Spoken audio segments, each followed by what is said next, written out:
Hello guys, eto na yung huling gabi namin dito sa aming probinsya dahil bukas ng umaga ay babalik na kami ng Maynila. Kaya eto, nagtipon-tipon muli kami ng aking mga kamag-anak para bumuo ulit ng mga alaala. Ang mga kababaihan ay nagkakantahan samantalang ang mga kalalakihan ay nag-iinuman. Pero alam nyo ba guys, kung anumang lungkot ang aming nararamdaman sa ngayon, ay higit na malungkot ang nararamdaman ng aming kamag-anak na aming iiwanan.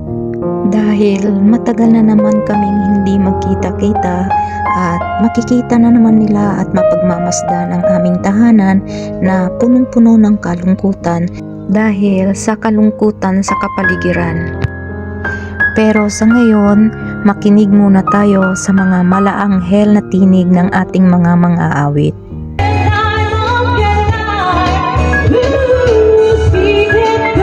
Ito naman ang nag-iisang babae na kapatid ng aming ama. Sa kanyang pagkanta, hindi lang siya kundi lahat kami ay naluha.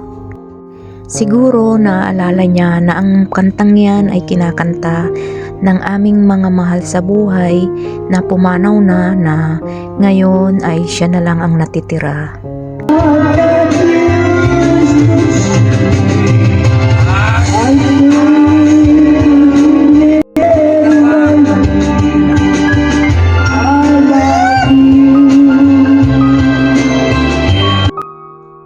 Ayan guys, magandang umaga sa inyong lahat. Ito, huling araw na namin dito sa aming probinsya kaya busy sa pag-prepare dahil pabalik na kami ng Maynila. At pagkatapos, babalik na ako ulit sa ibang bansa. Ayan guys, tapos na ang bakasyon. Kailangan nang bumalik sa trabaho. Pero bakit ganun?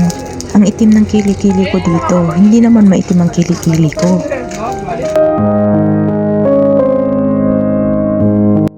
Ayan guys, pinagmamasdan ko na naman ang kapaligiran kasi alam kong matagal na naman ang panahon bago ako makabalik dito. Halina guys, dumating na ang isda na aming request na mula pa sa karagatan. At dinala agad dito para madala namin pagbalik ng Maynila.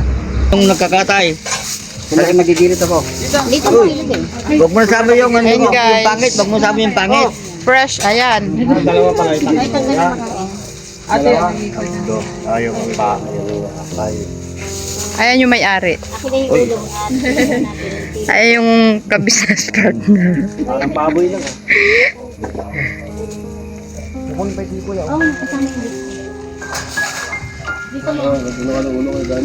Yay, sa akin. Ito yun. Pwede na po sa ulo, sir. Guys, kaya ito na po. Anong kaisda yan? Ay, Tuna. ang laki. Yellowfin yan. Tada? Basta 5 kilo sa akin. Maliit, kaya. yellowfin. Pag malaki tuna. 555 yan. 5 na lang. Por nga daw eh. Tata rin na, sir. Ayun yung inaano mo? Hindi, ito yung inaano mo dito. Ay, gani. Ano yung muna? Kay Kuya dito. Ayan guys, nagkakatay kami ng tuna. Fresh. 3 kilo na yan, Kuya. Hindi lang yan. 5 sa akin, 5. Yung sa amin, Kuya. Dalawa dito. Sige, kilo mo na lahat yan. Kung baka yan, magilid ka pa ng 10 kilo. Ang bilis pala ng oras. Alas 12 na pala. Susi na ba? 12 na? Wala. Saway. Patalino. Okay.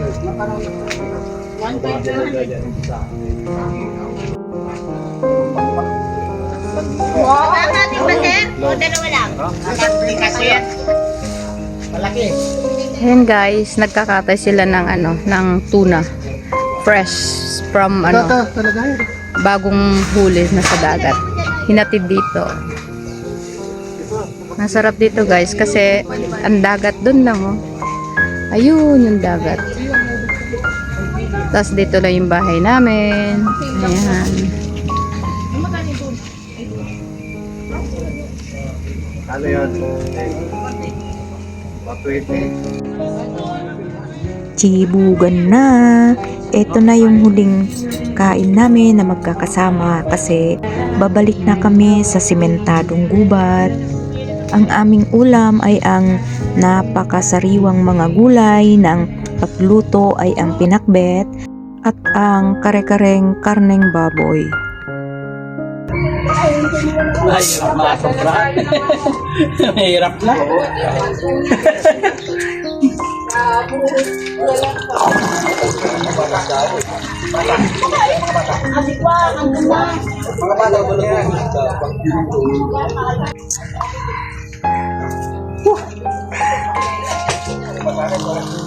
Oh, may nakabidyo pala eh. Oh, may nakabidyo pala eh. Ano ba? Eh, yan yung Pakita pa ang ano. camera. Pagkumain ka na.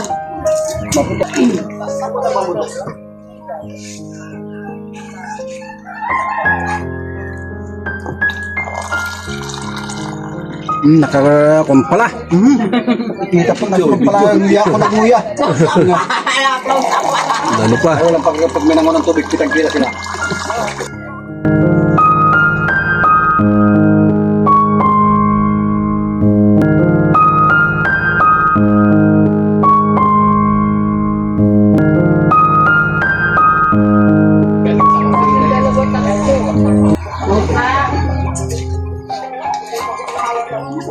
Kaya hindi nawawala ng tao ng asawa ko.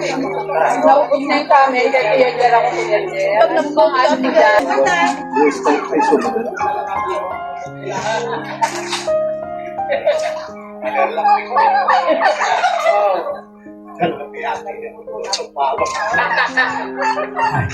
Itaas mo yung isang kuya.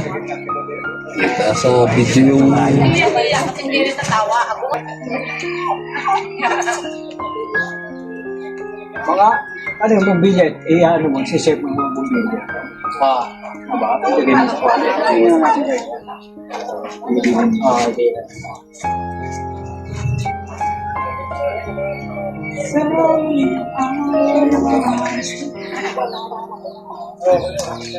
Weekend.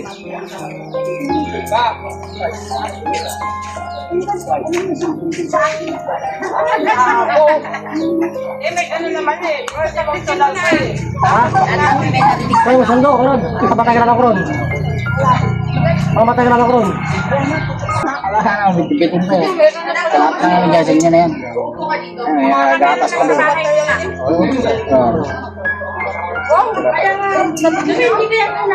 Alam mo na daw yung lano sa'yo.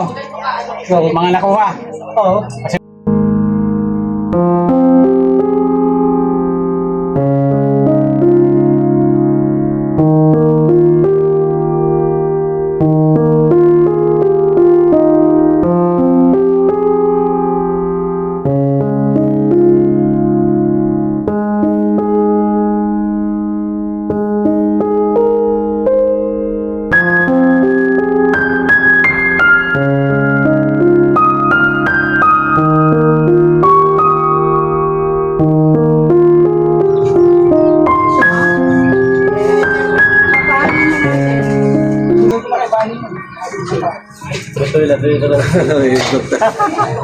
Kita yung mga malalaking dyan.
yung ganyan.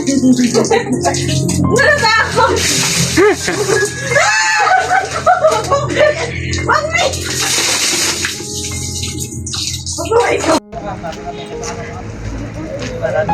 Bye-bye!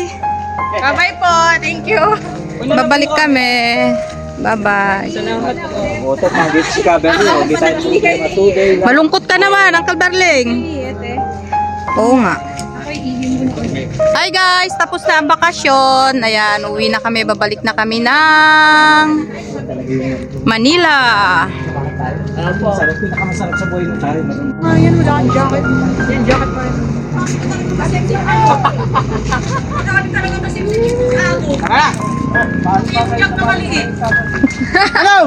Ano raw? May nagbabay na rin. Nag-out ko rin. Nalulungkot ko yun. Halulong, oo. Pero napasaya niyo ako sa... Hindi ko alam na kasi. Bastang iiyak! Ano, malungkot na rin ang matanda. Sa gabi, doon na naman yan pupunta sa ano site. Oo nga. Talaga, ang buhay natin. Okay na may ipit ko, di ba?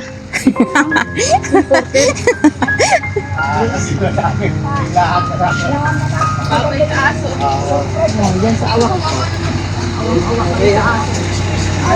Awa sila sa aso. Mauna muna kami. Oh. Nilalang mahilo yan.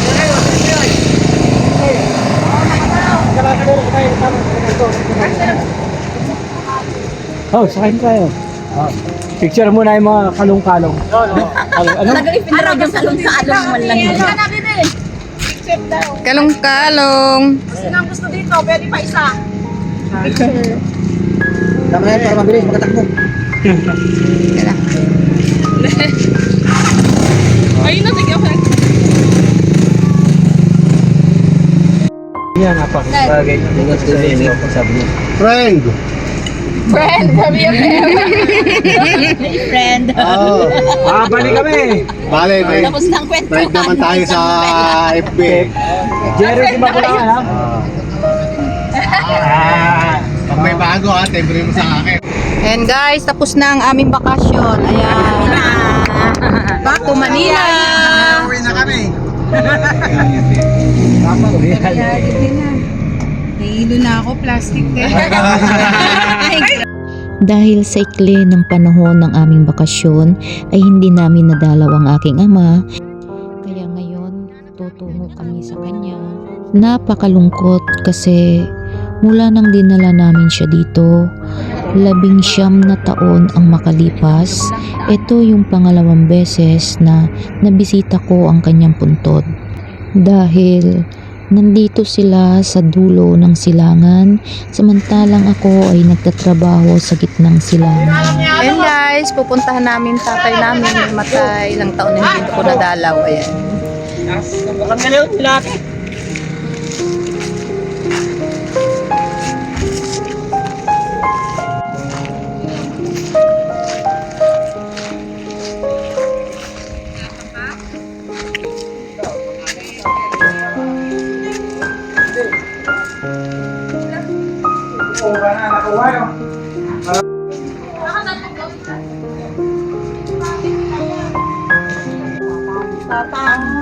Pinag-isa.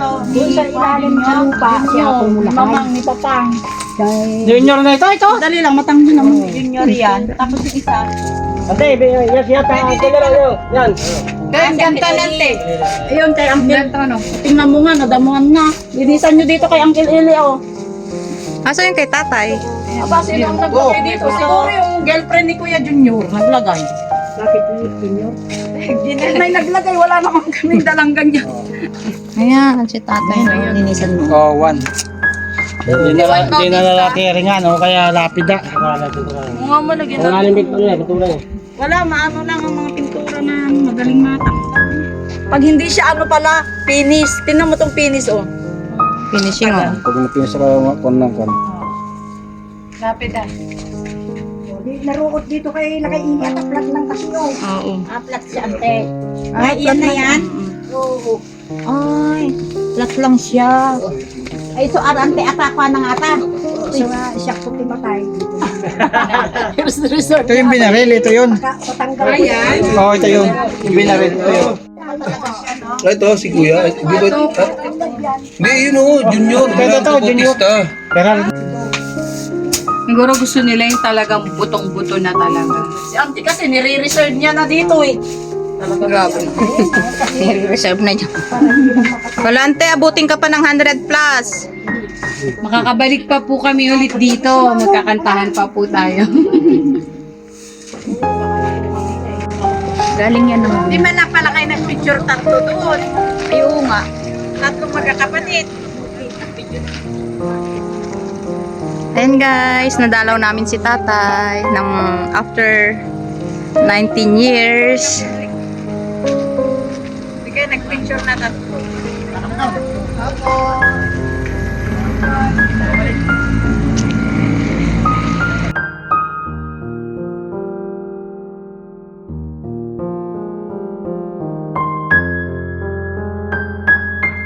At pagbalik ko ng Maynila ay dinalaw ko rin ang aking ina kung saan siya nakahimlay dahil ilang araw na lang ay babalik na naman ako ng ibang bansa.